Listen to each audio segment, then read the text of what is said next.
Hey, what's going on, people? Welcome back to Milk and Cookies Total War. I'm Eddie Pride, and there's been a lot of news recently regarding the foreseeable future of Vermintide 2, what the devs are working on, and what we can expect from DLCs going forward. So, I want to go through all that stuff now and kind of recap everything, especially for those who aren't really keeping up to date with the latest announcements. Now, after the roaring success that was the Mute Carillion content pack that dropped on April 1st, Fatshark obviously got a gigantic boost in revenue as millions of previously jilted customers scrambled to their local EB Games to find a way to finally silence the Watelgi. They were successful in that, and in the wake of that wildly successful marketing campaign, we got a roadmap on what we can expect over the next month or so. And though there have been some revelations since, it still gives us a basic idea of content we can look forward to. Now, Fatshark's basic plan, which shouldn't really come as a surprise to anyone, is along the same lines of what we got in Vermintide 1. Now, some of that has been expanded upon a little bit because Vermintide 2 sold better than expectations. They've already sold more than 1 million copies, but we're going to be getting regular DLCs and free content updates, with a major DLC that looks like it will be pushed back into May with 2 brand new levels, and semi-regular patches with quality of life improvements over time. Both dedicated servers for improved matchmaking and stability, and mod support, which seems like they're getting very close to completing, are on the way pretty soon, and have a rough timetable laid out, but I think it's fair to say they've got a massive amount of stuff on their plate right now in terms of bug fixing, in terms of overhauling existing features, and just generally working on the balance of the game. So there's a good chance some or all of this is going to get pushed back a little bit, which is a big reason why that graphic is so vague. Sometime between April and May, not much more specific than that. There was a live stream and a newsletter that went out today announcing a new update with improved optimization that I assume will be targeting the FPS problems some people have been experiencing since the anti-cheat patch, new achievements, challenges, and add a bunch of new cosmetics to the game. That's right, my friends. Fashiontide is finally returning to the Vermintide series. Now, if you've never played Fashiontide before, it's an incredibly important component of slaying Ratmen and Northlanders, and the only way to truly have Sigmar bless your ravaged body. If you don't look stylish, how can you kill in Sigmar's, Karnas's, or Grimnir's name? You can't. It's impossible. I mean, just look at this exquisite selection of hats to choose from in Vermintide 1, and so far, the sequel has been lacking in the customization department, honestly. It really is a great way to personalize your character and reward players for playing, and both the drop rates and the amount of cosmetic items are slightly abysmal currently in Vermintide 2. So seeing Fatshark address that is very nice, and frankly, I'd like to see them take it a step further.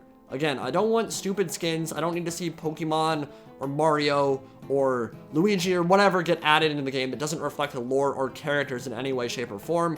But in terms of skins that actually make sense within the lore, there are dozens of potential visual upgrades for each career, from the Knight class clad in the armor of the Black Guard of Mor, the Knight's Panther, or the Tutigan Guard, to a Demon Slayer in a gigantic mohawk with elaborate face tattoos, to an actual Sister of Avalorn getup for the Handmaiden, because what she has right now, while it looks awesome, is not really a Sister of Avalorn or a Handmaiden of Isha. But there's a lot of untapped potential there, and if Fatshark isn't willing or able to go all the way with it, I do hope it's something modders will be able to tackle. Here's a couple of examples of what they're working on right now. These were teased in the live stream today. There's a different color scheme for the Bounty Hunter, a gorgeous hat for the ever-stylish Witch Hunter, and a helmet similar to the Wurzen Outrider from Game 1. So that's a nice shift in tone, a good change of pace in terms of the hats. I'd like to see some that are a little bit more exciting and interesting than those, but it's not a bad start. And more skins, more hats we have that actually make sense within the lore will make me a happy boy. But anchoring this cosmetic update is a new quest system, one that will function differently from what we had in the first game, but that still allows targeted acquisition of specific items. We don't have all the details yet. In fact, there aren't very many details whatsoever, but there was a placeholder visual shown on stream that looks like unique objectives will be laid out for specific missions and characters on a given day, which should hopefully encourage players to branch out, try different missions that don't necessarily get played all that often, and let players work towards chests and other items that they specifically want.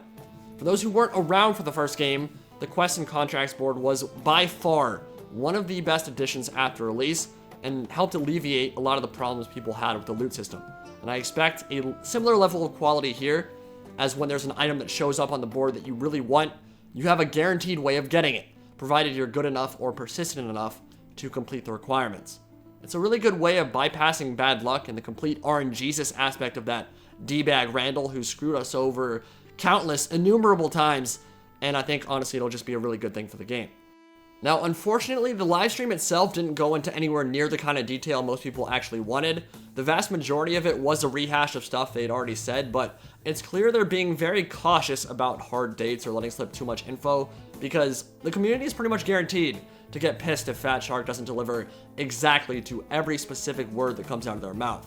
I don't envy the devs that have to do those live streams, honestly. They have to really watch what they say, because people will latch on to pretty much the smallest phrases, the smallest hints, read way too much into what they're saying, and then call you a liar if things change. But at the same time, it is clear that some of the stuff that was advertised for the game was not ready for launch, and it's very understandable that that would aggravate paying customers.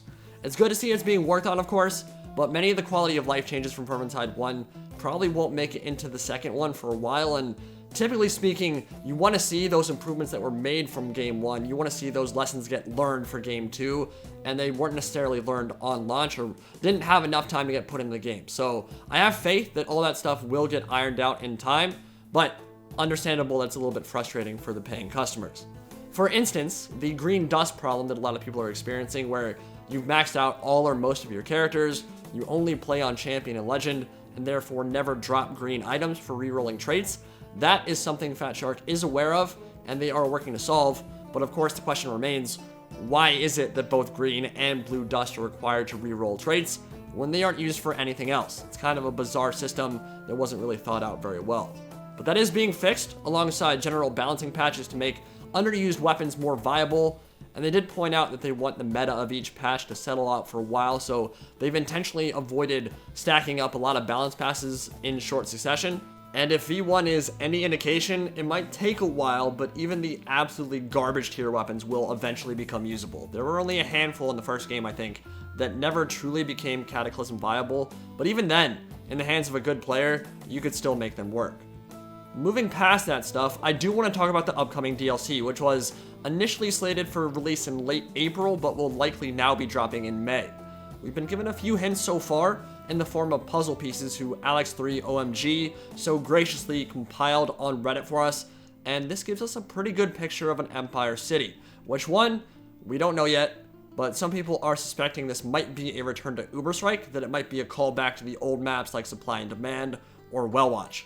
And listen, I am absolutely down to return to those maps from Game 1. There are some great ones there that I really do want to play on Vermintide 2, particularly Wizard's Tower, Drakenfels, and Karak Azgraz, which is the best DLC they've ever done.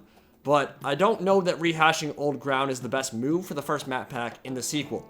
Not to mention, Uberstrike is gone now, pretty much. It looks worse than even Usingen does in Empire in Flames, completely in ruins, with likely nothing left standing, so returning to that from a lore perspective doesn't make very much sense.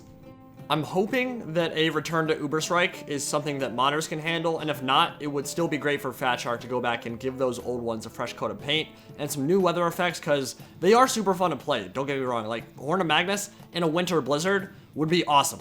Wheat and Chaff in greasy Nurgle rain would be fantastic, but it doesn't need to be the first DLC. I think that's something that could come a little bit later, maybe as a free content update, maybe as a very cheap map pack. So I think it's a new Empire location, and one that would be super fun to explore is Marienburg, the largest trading hub and one of the richest cities in the old world. It lies just outside the borders of Reichland in a fetid swamp called the Wasteland, which is an area you probably know very well if you played the Empire in Total War Warhammer 1 or 2, and it gets its own very important battle in the end times. And guess which Chaos God attacks it around the time this game is set? That's right, Grandpappy Nurgle, the Lord of Decay. And doing his bidding, leading a diseased invasion into the heart of the port city, are the Glottkin, Otto, Ethrak, and Gurek, who will play an instrumental role in the siege and fall of Altdorf yet to come. They were born as triplets, and Otto Glott, the lead brother, was a formidable warrior with a pestilent farming scythe converted for battle.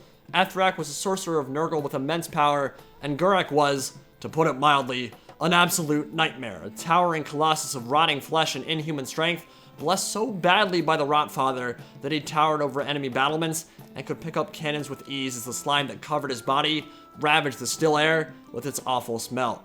They were champions of Nurgle, with a powerful army at their beck and call, and are exactly the kind of enemies who would employ the Rotbloods from Vermintide 2 in their armies. Now, thus far, Fatshark have tried their best to avoid putting named characters from the lore in the game, besides a few off-the-cuff references, and that makes sense, right? That makes perfect sense. I expect that to continue going into Game 2 and Game 3 if there's a third in this trilogy. You don't need the Uberstrike 5 story arc messing with the established continuity of Warhammer Fantasy. And obviously you can't have them kill off the Glottkin because they still have a very important role to play later in Altdorf and a personal date with Karl Franz.